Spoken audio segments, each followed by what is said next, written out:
O Evangelho de Lucas, capítulo 11. Jesus ensina a orar. Um dia Jesus estava orando num certo lugar. Quando acabou de orar, um dos seus discípulos pediu: Senhor, nos ensine a orar, como João ensinou os discípulos dele. Jesus respondeu: Quando vocês orarem, digam: Pai, que todos reconheçam que o teu nome é santo.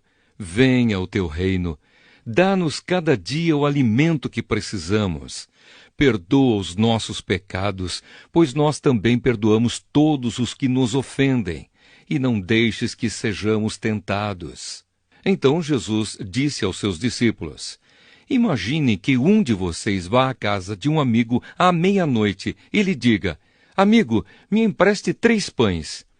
É que um amigo meu acaba de chegar de viagem e eu não tenho nada para lhe oferecer.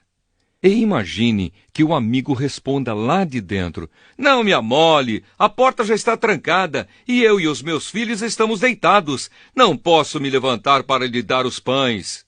Jesus disse: Eu afirmo a vocês que pode ser que ele não se levante porque é amigo dele, mas certamente se levantará por causa da insistência dele e lhe dará tudo o que ele precisar. Por isso eu digo: Peçam e vocês receberão. Procurem e vocês acharão. Batam e a porta será aberta para vocês. Porque todos aqueles que pedem, recebem. Aqueles que procuram, acham. E a porta será aberta para quem bate. Por acaso algum de vocês será capaz de dar uma cobra ao seu filho quando ele pede um peixe? Ou se o filho pedir um ovo, vai lhe dar um escorpião? Vocês, mesmo sendo maus, sabem dar coisas boas aos seus filhos. Quanto mais o Pai, que está no céu, dará o Espírito Santo aos que lhe pedirem. O poder de Jesus para expulsar demônios. Jesus estava expulsando de certo homem um demônio que não o deixava falar. Quando o demônio saiu, o homem começou a falar. A multidão ficou admirada, mas alguns disseram: É Beelzebul, o chefe dos demônios, que dá poder a este homem para expulsar demônios. Outros, querendo conseguir alguma prova contra Jesus, pediam que ele fizesse um milagre para mostrar que o seu poder vinha de Deus.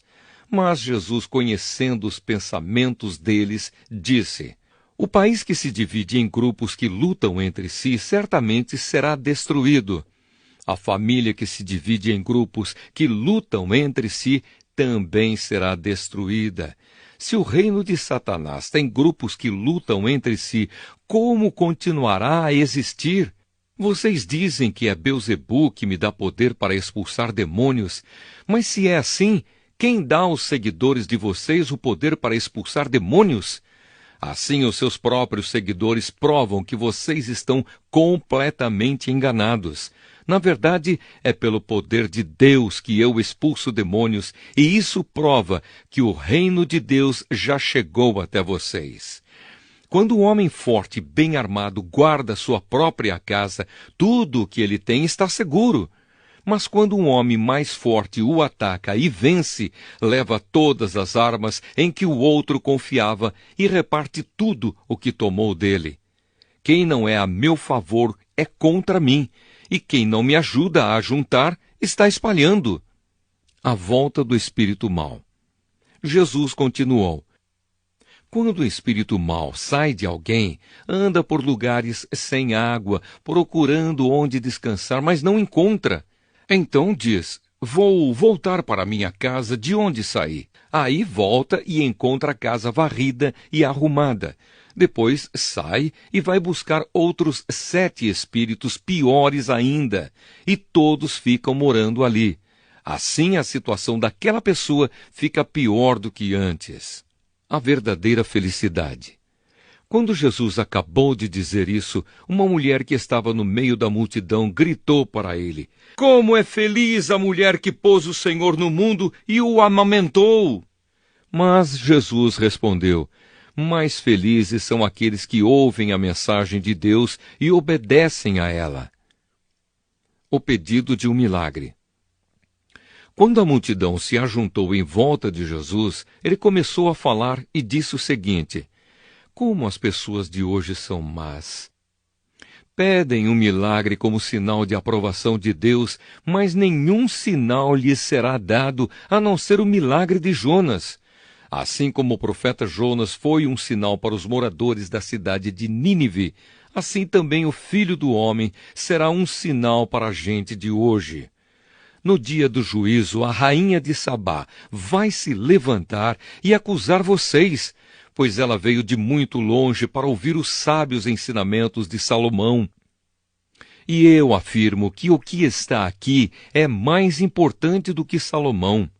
No dia do juízo, o povo de Nínive vai se levantar e acusar vocês, porque quando ouviram a mensagem de Jonas, eles se arrependeram dos seus pecados.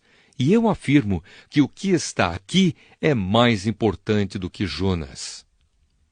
A luz do corpo. Jesus continuou: ninguém acende uma lamparina para pôr num lugar escondido ou debaixo de um cesto. Ao contrário, ela é colocada no lugar próprio, para que os que entrarem na casa possam enxergar tudo bem. Os olhos são como uma luz para o corpo. Quando os olhos de você são bons, todo o seu corpo fica cheio de luz. Porém, se os seus olhos forem maus, o seu corpo ficará cheio de escuridão. Portanto, tenha cuidado para que a luz que está em você não seja escuridão. Pois se o seu corpo estiver completamente luminoso e nenhuma parte estiver escura, então ele ficará todo cheio de luz, como acontece quando você é iluminado pelo brilho de uma lamparina. Jesus, os fariseus e os mestres da lei. Quando Jesus acabou de falar, um fariseu o convidou para jantar na casa dele. Jesus foi e sentou-se à mesa. O fariseu ficou admirado quando viu que Jesus não tinha se lavado antes de comer. Então o Senhor disse a ele: vocês fariseus lavam o copo e o prato por fora, mas por dentro vocês estão cheios de violência e de maldade. Seus tolos! Quem fez o lado de fora não é o mesmo que fez o lado de dentro? Portanto, deem aos pobres o que está dentro dos seus copos e pratos, e assim tudo ficará limpo para vocês. Ai de vocês, fariseus, pois dão para Deus a 10ª parte, até mesmo da hortelã, da arruda e de todas as verduras, mas não são justos com os outros e não amam a Deus. E são exatamente essas coisas que vocês devem fazer sem deixar de lado as outras. Ai de vocês, fariseus, pois gostam demais dos lugares de honra nas sinagogas e gostam de ser cumprimentados com respeito nas praças.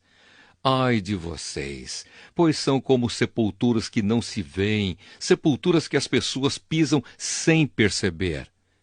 Então o mestre da lei disse a Jesus: mestre, falando assim, o Senhor está nos ofendendo também. Jesus respondeu: ai de vocês também, mestres da lei, porque põem fardos tão pesados nas costas dos outros que eles quase não podem aguentar. Mas vocês mesmos não ajudam, nem ao menos com um dedo, essas pessoas a carregar esses fardos.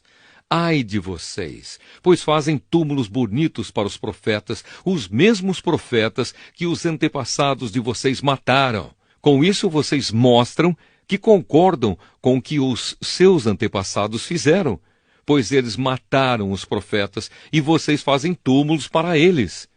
Por isso a sabedoria de Deus disse: mandarei para eles profetas e mensageiros, e eles matarão alguns e perseguirão outros. Por causa disso, esta gente de hoje será castigada pela morte de todos os profetas assassinados desde a criação do mundo, começando pela morte de Abel até a morte de Zacarias, que foi assassinado entre o altar e o lugar santo. Sim, eu afirmo a vocês que o povo de hoje será castigado por todos esses crimes. Ai de vocês, mestres da lei, pois guardam a chave que abre a porta da casa da sabedoria, e assim nem vocês mesmos entram, nem deixam os outros entrarem. Quando Jesus saiu dali, os mestres da lei e os fariseus começaram a criticá-lo com raiva e a